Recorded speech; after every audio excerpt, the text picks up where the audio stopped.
listening to GCN, the world leader in independent talk radio. Running through Copland, screaming, "Fuck the police!" Hormones in the water, they acting out of order. Like lest I be accused of not showing the dual edge of technology. In other words, the empowerment on one end and the enslavement on the other. We've been talking a lot about the enslavement using RFID chips, but this one is actually a feel-good story. RFID gives voice to nonverbal children. When nonverbal students at New York Public District 75 in Queens first got their hands on the Logan Proxtalker, developed by Connecticut startup company Proxtalker.com, they began communicating. According to Karen Gorman, the district's assistive technology evaluation coordinator, it all started with a simple good morning.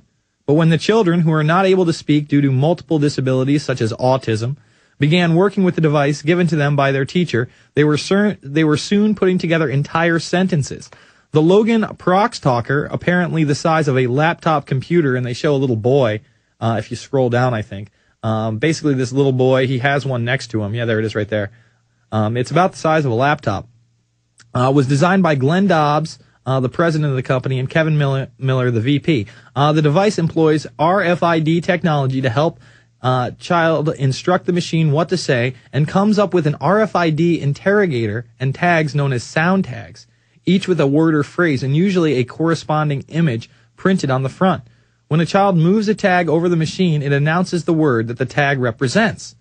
So, back in the day, they used to have those cards that every one of them had a barcode, and you got the thing, and it gave you, it was like one of those interactive gaming kind of things. And this is kind of using that technology, but instead of to play a game, it's so that autistic kids and other kids with, different disabilities can speak to people. I think this is actually a very cool invention, and it's non-intrusive because it's not inside their body.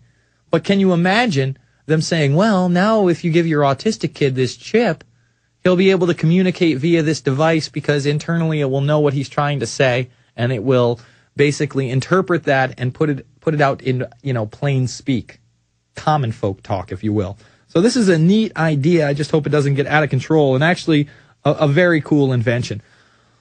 Let's see. Panel votes to investigate extremism report. Democrats on a key House panel joined Republicans in a unanimous vote calling a formal inquiry into the Homeland Security Department to determine how contentious report that described military veterans as possible recruits for radical extremists was developed and distributed in a rare bipartisan manner. See, that it's a lose-lose if they try to back these reports up and say they're good for the country. So they're all going to grandstand, but they're going to, it's going to be bad news, Brown. I just have to report on it because they're saying, we're going to investigate those DHS reports. We're going to do it. We're going to get to the bottom of it.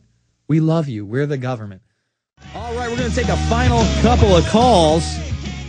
I didn't even get to some of my tech news or this secret meeting that was held in New York. I'm going to get to it right now. Under cloak of secrecy, some of the world's wealthiest people gathered in an unprecedented meeting this month in New York City, possibly to coordinate strategies for giving their vast fortunes to charity in the midst of the financial crisis. So who was there? Well, our good friends Bill Gates, Warren Buffett, Ted Turner, Mr. Population Sustainability, Mayor Michael Bloomberg, George Soros, and here it is. Oprah, little Oprah action. I keep Oprah's name out of my mouth because I don't really have a huge diss for her. I think overall she does good things, but she's meeting with some serious demons here in the likes of Ted Turner, Buffett, Bloomberg, Soros. And, I don't hate Gates, but he doesn't do good things. And Rockefeller was also there as well. And that's just the public of who's there. I think, is there anybody else? Nope, that's it. So that's worth looking at. And then there's this new laser projector. ENS 8K laser projectors also display 3D content in HD. This thing apparently can produce the quality of 16 times 1080p HD. Can you imagine that? 16 times, and it can also project in 3D, something that James Cameron is currently working on. Very, very interesting stuff. We like to stay up on the tech news here at the InfoWarrior. If you missed any of the program, the podcast is on the left-hand side of the InfoWarrior.com, as well as a huge archive of my last couple of months worth of shows. Folks, Alex in North Carolina, you're the last caller this evening, sir. Hello? Yes. You were talking about Oprah.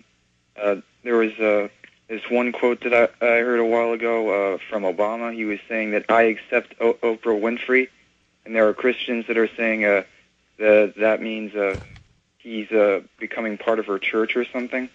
Is there a Church of Oprah? I know she has a school. Yeah, she has a Church of Oprah. Is that true, man? Are you sure there's a Church of Oprah? That seems a little over the top. That's what this video on YouTube was saying, but you got to watch what you believe on the internet. What else you got for me, my brother? I also wanted to ask about IBM. I think you said that it had something to do with eugenics or something. Well, it's a new smart ID program, which is using RFID chips to track and trace all the food that they're sending over, and the beta test is from Vietnam seafood. And remember, this is going to make sure that everything is nice and fresh and good, yet they want to replace all the regular food with GMO foods and ban organic farming. So it's going to be another control mechanism based on what you can ingest in your body. It's the InfoWarrior, back tomorrow, 9 to midnight. Thank you all.